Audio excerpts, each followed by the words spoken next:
पाठ 11 भीकाजी कामा। बहनों और भाइयों, यह भारतीय स्वाधीनता का ध्वज है। इसे देखो, यह ऊंचा फहर रहा है। सज्जनों, मैं आपसे अपील करती हूँ कि आप उठें और भारतीय स्वाधीनता के इस ध्वज को प्रणाम करें। इस ध्वज की ओर से मैं विश्व भर के स्वतंत्रता प्रेमियों से अपील करती हूँ कि वे विश्व की जनता के 5वें भाग को स्वाधीन कराने में सहयोग करें। ये शब्द हैं सर्वप्रथम राष्ट्रीय झंडा फहराने वाली भारतीय महिला भीकाजी कामा के।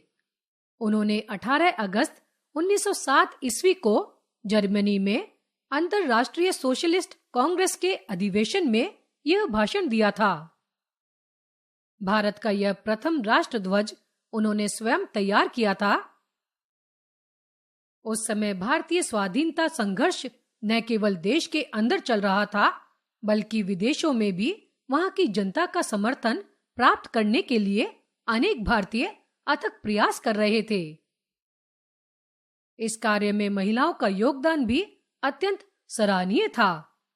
आज भी उनका नाम अत्यंत आदर के साथ लिया जाता है। उनकी यादगार को अमर बनाने के लिए नई दिल्ली में उनके नाम पर भीकाजी कामा प्लेस बनाया गया है। भीकाजी का जन्म 24 सितंबर 1861 ईस्वी को मुंबई के एक संपन्न व्यवसायी परिवार में हुआ।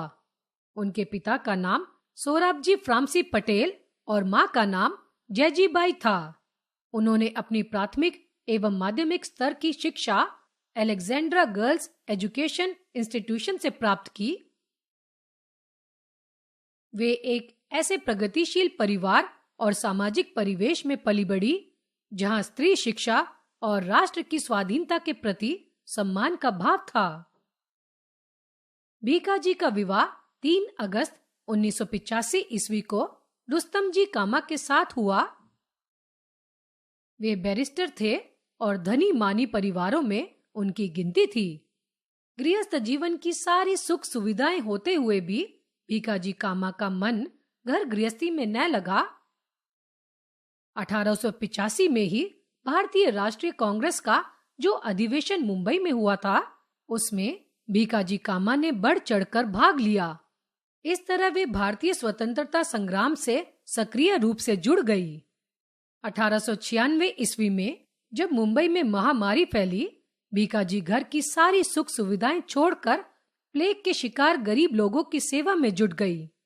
उनके इस निस्वार्थ सेवा भाव की तुलना केवल फ्लोरेंस नाइटिंगेल के आत्मत्याग से की जा सकती है, लेकिन समाज सेवा का यह कार्य उनके पति एवं परिवार को स्वीकार नहीं था। उनके पति ब्रिटिश शासन के समर्थक थे।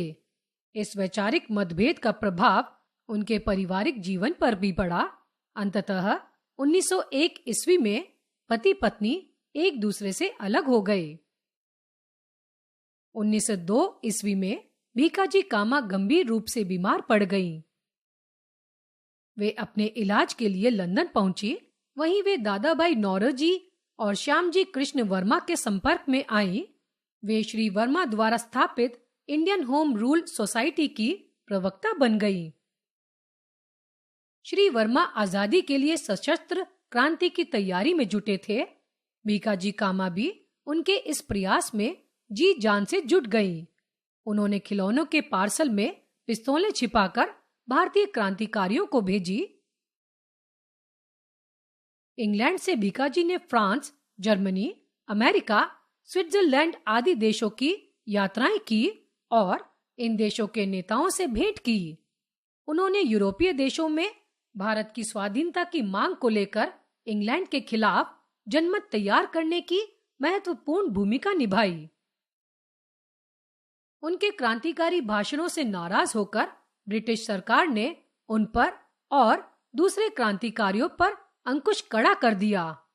जब उनका वहां काम करना मुश्किल हो गया और उन्हें अपनी गिरफ्तारी की आशंका हो गई, तो वे लंदन छोड़कर पेरिस आ गईं। पेरिस उस समय भारतीय क्रांतिकारियों का गढ़ बन गया था। वहां आकर वे भारतीय राष्ट्रवादियों की नेता बन गई। उन्हें लोग भारतीय क्रांति की जननी कहते हैं। यहाँ उनके साथियों में लाला हरदयाल, वीर सावरकर और वीरेंद्र चट्टोपाध्याय जैसे क्रांतिकारी थे। इसी बीच उनकी क्रांतिकारी गतिविधियों का विस्तार बर्लिन, न्यूयॉर्क और टोक्यो तक हो गया। भीकाजी कामा कार्ल मार्क्स के समाजवाद से बहुत प्रभावित हुई। वे भारत में भी ऐसी शासन व्यवस्था चाहती थी जिसमें अमीर गरीब और ऊंच नीच का भेदभाव न हो। उनके विचारों से प्रभावित होकर जर्मनी के समाजवादी सम्मेलन में उन्हें आमंत्रित किया गया था। उन्होंने इस सम्मेलन में भारत के लिए संपूर्ण स्वतंत्रता की मांग करते हुए एक प्रस्ताव भी प्रस्तुत किया। अमेरिकी अखबारों ने उन्हें भारत की जॉन ऑफ आर्क कहा। 1901 में भीकाजी कामा ने विदेश में वंदे मातरम पत्रिका का साप्ताहिक प्रकाशन आरंभ कर दिया। इस समाचार पत्र के माध्यम से विश्व जनमत भारत के पक्ष में तैयार हुआ। 1914 ईस्वी में प्रथम विश्व युद्ध आरंभ हुआ। उन्होंने अपने समाचार पत्र में भारतीय सैनिकों से अपील की कि वे इस युद्ध में शामिल न हों। उनकी इन गतिविधियों के कारण फ्रांस सरकार ने उन्हें नजरबंद कर दिया। विश्व युद्ध की समाप्ति पर 1918 ईस्वी में उन्हें मुक्ति मिली। लंबे समय तक भारत की स्वतंत्रता की लड़ाई लड़ते वे थक गई थी। वे इन दिनों गंभीर रूप से अस्वस्थ भी हो गई थी। ब्रिटिश सरकार उन्हें भारत आने की अनुमति नहीं दे रही थी। 1934 ईस्वी में 73 वर्ष की आयु में उन्हें भारत लौटने की अनुमति मिली। वे 1935 ईस्वी भारत में आई। 10 महीने की लंबी बीमारी के बाद मुंबई में उनका निधन हो गया। क्रांति की वह मशाल 16 अगस्त 1936 ईस्वी को बुझ गई।